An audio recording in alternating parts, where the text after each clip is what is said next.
Hello everyone, welcome to Lalitha's kitchen. ఈరోజు మీకు పనస తొనలు ఎలా తయారు చేయాలో చూపిస్తానండి. పనస తొనలు అందరికీ ఐడియా ఉండొచ్చు కదా. సో ఈరోజు చూపిస్తాను మీకు ఎలా తయారు చేయాలనేది. దానికి కావాల్సిన ఐటమ్స్ ఏంటంటే గోధుమ పిండి ఒక కప్పు మైదా పిండి తీసుకొని ఇలా చపాతీ పిండిలా కలుపుకోవాలండి. ఇలా కలుపుకున్న తర్వాత ఒక హాఫ్ అన్ అవర్ మూత పెట్టేసి పక్కన పెట్టాలి. మళ్ళీ తీసి ఇలా మళ్ళీ మెత్తగా కలుపుకోవాలండి. సేమ్ చపాతీ పిండి మనకి ఎలా ఉంటుందో అలా కొంచెం గట్టిగా కలుపుకోవాలి ఉంటుంది.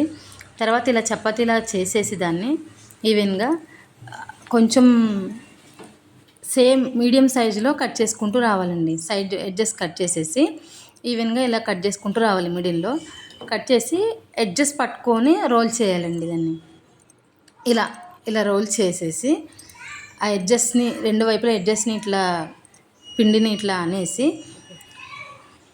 ఈ ఆయిల్లో డీప్ ఫ్రై చేసుకోవాలన్నట్లు. సో ఇది ఆయిల్లో డీప్ ఫ్రై ఎలా అంటే కొంచెం క్రిస్పీగా వచ్చేలా డీప్ ఫ్రై చేసుకోవాలండి.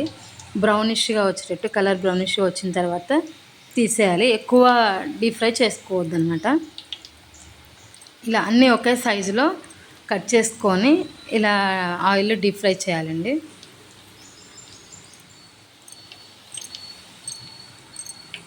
ఇలా డీప్ ఫ్రై అయిపోయిన తర్వాత వాటిని తీసేసి షుగర్ సిరప్ ఉంటుందండి.